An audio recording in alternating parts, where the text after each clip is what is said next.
Hey, my name is Chris, and I just want to give a little bit of advice on buying a used car.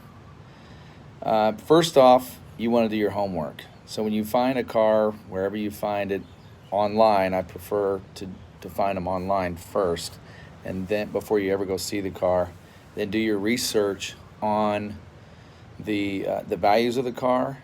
Do your research on the reviews on the car, which you can find a ton of on uh, on on YouTube, and then in terms, and also do your research on what kind of problems have been having people have had with the car, and so on. So once you get all that research, and you want to go like Kelly Blue Book, Edmunds.com, get prices for the car in different types of conditions, and get the trade-in value on the car too, so you kind of know the floor of what you might offer for the car, and on the high end what the car is worth, and then it's just finding out really what kind of condition that car is in, and then deciding on what in your mind that you can afford and that you would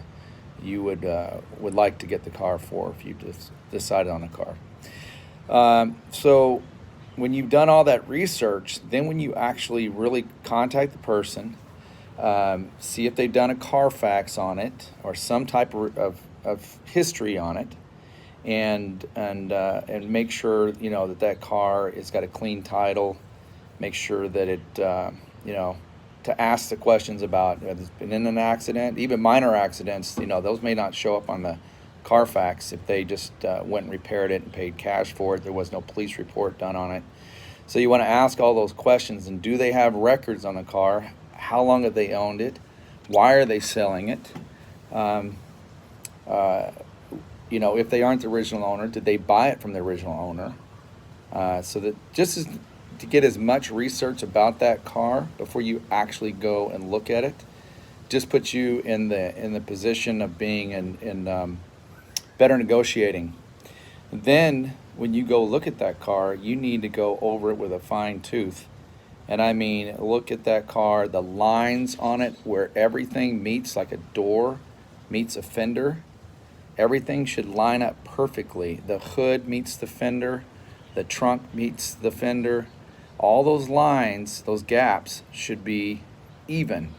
All the tags should be on all the doors, the trunk, and the hood. And that's the way to verify that that car has the original body parts on it. Get them to rotate the tires, look at the tire tread wear. That way it'll tell you if it needs maybe an alignment. It'll just tell you if they've been rotating the tires, taking care of those things. And then go through those records on that car. Look for, regular oil changes, brake jobs, uh, you know, any kind of routine maintenance that they're doing that on a regular basis is very important. If they say they do it themselves, then they need to prove that. Um, Also, you want to pull out the dipstick. You want to, smell that oil. If anything smells weird, the color, look at, they've done an oil change on it, and feel the oil.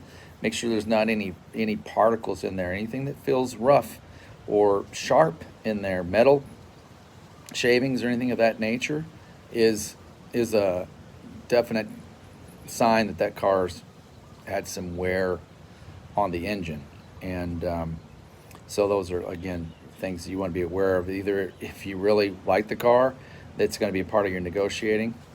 Also, just looking for any kind of scratches, dents, any of those things, of course, are going to help you to negotiate a lower price. It puts it in a lower bracket in terms of, from fair or poor all the way up to excellent condition or like new condition. So you gotta have to feel that out and then know your prices at those different points, um, to help with the negotiation. And then, if you have decided this is the car you want, don't be the one to make the first offer. You can simply ask, are you flexible on the price? I'm interested in your car. These are the points that I like about it. These are the points that I don't like about it.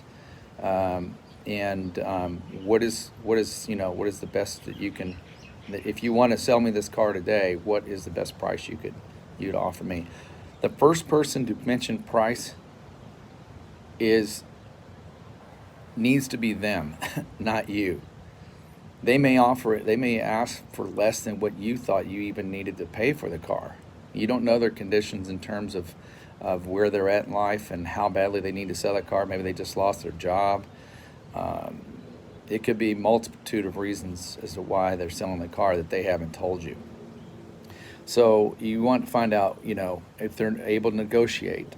And if they're not flexible on negotiating, they're really strong on their price, then you need to really, like I said, have your already research done so you know if that's a fair price, if that's overpriced. Because there still could be some negotiating in there if you can justify why at that point that you are offering a lower price.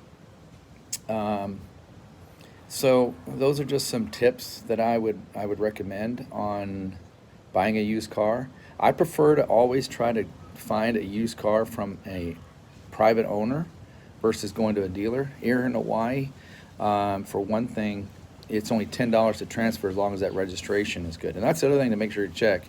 And make sure the registration is up to date. Make sure you check their driver's license to the registration. Who knows, they might be selling this car for someone else, or God forbid that it's a stolen car. And that's why you would definitely want to see a Carfax or some type of report on the car to know the history of this car. Flood damage, any of those kinds of things are going to come up on a Carfax. So you want to make sure if they have the title in hand, you're going to look at it, make sure they don't have a lien on it, or if they have a lien on it, that they're upfront about that, and that the title is clean, that it's not a salvage title. Okay.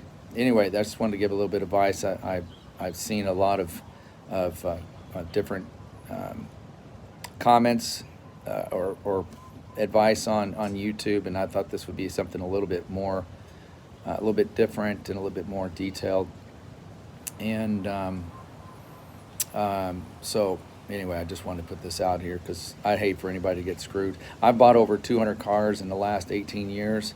I love cars, and there are only a few cars that I've ever lost money on when I went to resell them, because obviously having 200 cars, I don't keep them for a long time, but I enjoy cars, keep them up, maintained well, make them better than even when I bought them, and that way I usually flip them and make a little bit of money on them instead of losing money on them. Corvettes, lose money on every time. It's just like, that's the only car that I can recall buying that I really lost money on, or just broke even, which is fine. If you drive a car for a few months and you really enjoyed it and you break even on it, that's not a bad deal, especially on a Corvette.